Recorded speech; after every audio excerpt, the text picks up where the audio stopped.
ജോലി കഴിഞ്ഞ് ഏകദേശം വൈകിട്ട് ഒരു 6:30 കൂടിയിട്ട് വീട്ടിലെത്തി. ആദ്യം തന്നെ മുടിയൊക്കെ ഒന്ന് അഴിച്ച് മുകളിലേക്ക് നല്ല രീതിയിലൊന്ന് കെട്ടിവെച്ച് ഒരു കുളിയൊക്കെ നന്നായിട്ട് പാസ്സാക്കിയാലാണ് പിന്നെ നമ്മുടെ ആ ഒരു ക്ഷീണവും അതുപോലെ തന്നെ ആ ഒരു സ്ട്രെസ്സും കാര്യങ്ങളൊക്കെ പോയ പോലെ എനിക്ക് ഫീൽ ചെയ്യാറുള്ളത്. അപ്പോൾ കുളി കഴിഞ്ഞ് ഇറങ്ങിയതും ഈ ഒരു ടോപ്പ് ഞാൻ മീഷോന്ന് എടുത്തിട്ടുള്ളതാണ് കേട്ടോ.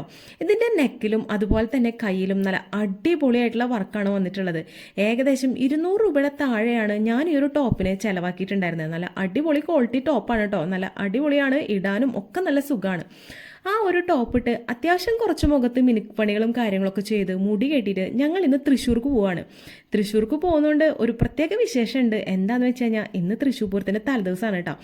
അപ്പോൾ ചേട്ടനും ഞാനും കൂടിയിട്ട് ബൈക്കിലാണ് പോകുന്നത്.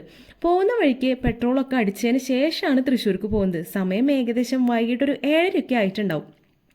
തൃശ്ശൂർ എത്തിയതും ഒരു തരി അങ്ങോട്ട് നീങ്ങാൻ സ്ഥലമില്ലാത്ത പോലെ നല്ല കിഡിലനായിട്ടുള്ള ഒരു ബ്ലോക്കായിരുന്നു. പിന്നെ പറയേണ്ട ആവശ്യമില്ലല്ലോ, തൃശ്ശൂർ പൂരത്തിൻ്റെ തലേന്ന് പറഞ്ഞു കഴിഞ്ഞാൽ ജനസാഗരമാണ് അവിടെ. ഞാൻ സത്യമായിട്ടും തൃശ്ശൂർ ജനിച്ചു വളർന്ന ആളാണെങ്കിൽ പോലും ഇന്നേ വരെ തൃശ്ശൂർ പൂരം ഞാൻ കണ്ടിട്ടില്ല. കല്യാണം കഴിഞ്ഞിട്ടാണ് ചേട്ടൻ ഒരു ദിവസം തൃശ്ശൂർ പൂരം കഴിഞ്ഞതിൻ്റെ പിറ്റേ ദിവസമുള്ള പകൽപൂരം കാണിക്കാനായിട്ട് കൊണ്ടുപോയത്.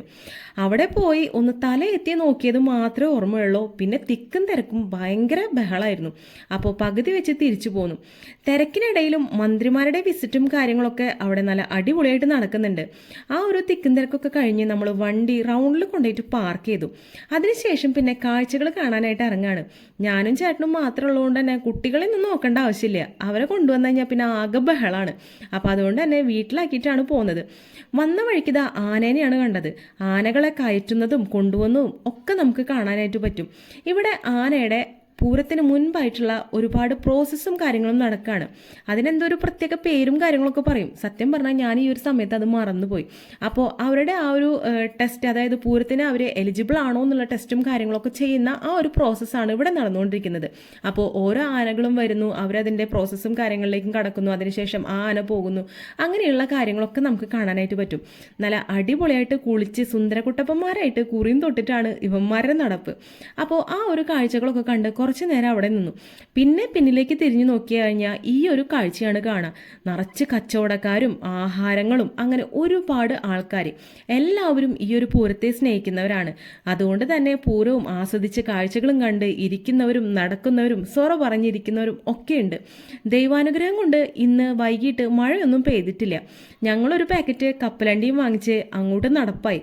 എന്തിനാന്ന് വെച്ച് കഴിഞ്ഞാൽ ഈ ഒരു വരി മുഴുവനായിട്ട് അങ്ങോട്ട് ഉള്ളിലേക്ക് പോയി കഴിഞ്ഞാൽ നമുക്ക് പൂരച്ചമയം കാണാൻ പറ്റും. അതിന് വേണ്ടിയിട്ടുള്ള തന്ത്രപ്പാടാണ്. വരി അങ്ങോട്ട് കുറേ അങ്ങോട്ട് നടന്നുള്ളിലേക്ക് കയറിയപ്പോഴാണ് കൗസ്തുഭം ഓഡിറ്റോറിയം എത്തിയത്. ഇവിടെയാണ് തിരുവമ്പാടി വിഭാഗത്തിൻ്റെ പൂരച്ചമയം കാണാനായിട്ടുള്ളത്. ഞാൻ ആദ്യമായിട്ടാണ് പൂരച്ചമയം കാണാൻ വരുന്നത് കേട്ടോ. കഴിഞ്ഞ പ്രാവശ്യം ചേട്ടൻ പോയിട്ടുണ്ടായിരുന്നു. അന്ന് എന്നെ വിളിച്ചതാ, പക്ഷേ അന്ന് ഞാൻ പോയില്ല. എന്തായാലും ഇത്തവണ അതങ്ങോട്ട് ആ ഒരു ക്ഷീണം മാറ്റാന്ന് വിചാരിച്ച് പൂരച്ചമയം കാണാനായിട്ട് കയറി. ഉള്ളിൽ അത്യാവശ്യം കാറ്റും വെളിച്ചവും ഒക്കെ ഉണ്ടായിരുന്നു. പുറമേ നല്ല ചൂടാണെങ്കിലും ഇതിൻ്റെ ഉള്ളിൽ കയറിയപ്പോൾ നല്ലൊരു തണവാണ് ഫീൽ ചെയ്തത്. പൂരച്ചമയത്തെക്കുറിച്ച് പറയുകയാണെന്നുണ്ടെങ്കിൽ ഒരു രക്ഷയില്ല. ഉള്ളിലേക്ക് കയറി കഴിഞ്ഞാൽ ഫുള്ളും സ്വർണ്ണ നിറങ്ങളും വർണ്ണങ്ങളും ഒക്കെ ആയിട്ടുള്ള ചമയാണ്.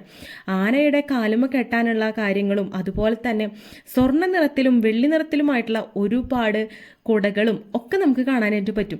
പക്ഷേ എനിക്കൊരു സംശയം, പല കുടകളിലും ഇതിൽ ഒരുപാട് പൊടിയും കാര്യങ്ങളൊക്കെ ഉണ്ടായിരുന്നു. അപ്പോഴാണ് എന്നോട് ചേട്ടൻ പറഞ്ഞത്, എടി മണ്ടി, ഇത് മുഴുവനായിട്ടും ഈ ഒരു വർഷത്തെ പൂരത്തിന് ഉപയോഗിക്കുന്ന കുടകളൊന്നല്ല. അങ്ങനെ ഈ ഒരു കുടകളൊക്കെ ഇവിടെ നിരത്തി വെച്ച് കഴിഞ്ഞ് കഴിഞ്ഞാൽ പിന്നെ എന്തുട്ടാ അതിൽ സസ്പെൻസ് ഉള്ളത്? അപ്പോൾ ഇത് മുൻകാലങ്ങളിലൊക്കെ ഉപയോഗിച്ചിട്ടുള്ള കുടകളും നമുക്ക് കണ്ണിന് കാഴ്ച കുളിർമയേകാൻ വേണ്ടിയിട്ട് ഇങ്ങനെ നിരത്തി വെച്ചിട്ടുള്ളതാണെന്ന് പറഞ്ഞു. എന്തായാലും അതൊക്കെ ഒന്ന് കണ്ടു. പിന്നെ ആനയുടെ നെറ്റിപ്പട്ടവും അതൊക്കെ കാണാനായിട്ട് ഒരു രക്ഷയില്ല. കുടകൾ തന്നെയാണ് ഭൂരിഭാഗവും ഇങ്ങനെ വെച്ചിട്ടുള്ളത്. ചില കുടകൾ നിവർത്തിയും ചുരുക്കിയും ഒക്കെ വെച്ചിട്ടുണ്ടായിരുന്നു. അതുപോലെ തന്നെ ഈ കാണുന്ന രൂപത്തിലുള്ള ഓരോ കുടകളെയൊക്കെ പ്രദർശിപ്പിച്ചിട്ടുണ്ടായിരുന്നു. അപ്പോൾ ആ ഒരു പൂരപ്രദർശനത്തിൻ്റെ കാഴ്ചകളും ചമയങ്ങളൊക്കെ കണ്ട് വീണ്ടും നമ്മൾ തിരിച്ച് റൗണ്ടിലേക്ക് ഇറങ്ങി. അവിടെ ഇറങ്ങിയപ്പോഴാണ് നമ്മുടെ ബിനി ഹെറിറ്റേജിലെ നല്ല അടിപൊളി ഗാനമേള നടക്കുന്നുണ്ടായിരുന്നു.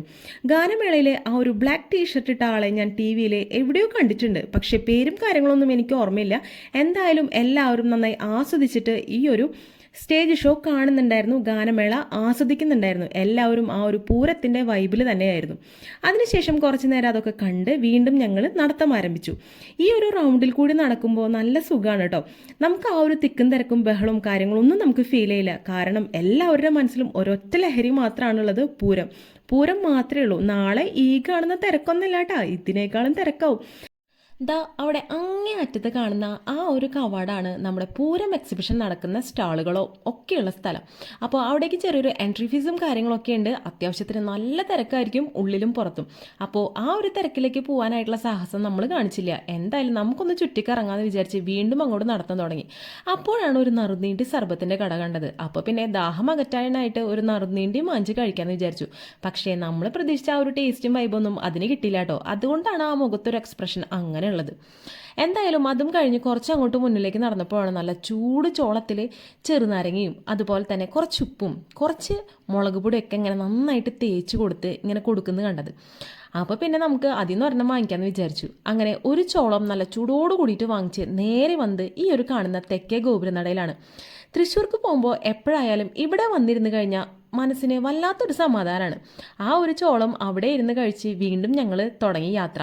അങ്ങനെ നമ്മളെ എല്ലാ ആനപ്പന്തലുകളും കണ്ട് വീണ്ടും ബൈക്കിൽ യാത്ര തിരിച്ചു വീട്ടിലേക്ക്. സമയം ഏകദേശം രാത്രി 12 മണിയാണ്. ഇപ്പോൾ ഈ ഒരു സമയത്ത് നോക്കിയേ നിങ്ങൾ പൂരത്തിൻ്റെ ആ ഒരു വൈബും ഒക്കെ ഇപ്പോഴും കാണാനായിട്ടുണ്ട്. അപ്പോൾ പിന്നെ നാളത്തെ കാര്യം പറയണ്ടല്ലോ. അപ്പോൾ എല്ലാവർക്കും എൻ്റെ ഈ ഒരു ചെറിയ വീഡിയോ ഇഷ്ടപ്പെട്ടെന്ന് വിശ്വസിക്കുകയാണ്. ഇഷ്ടപ്പെട്ട് കഴിഞ്ഞാൽ തീർച്ചയായിട്ടും നിങ്ങൾ സപ്പോർട്ട് ചെയ്യാനായിട്ട് മറക്കരുത്. അപ്പോൾ അടുത്തൊരു കിട്ടിലം വീഡിയോ ആയിട്ടോ വ്ളോഗായിട്ടോ എന്തെങ്കിലുമൊക്കെ ആയിട്ട് നമുക്ക് ഇനിയും കാണാം. അതുവരേക്കും ബൈ.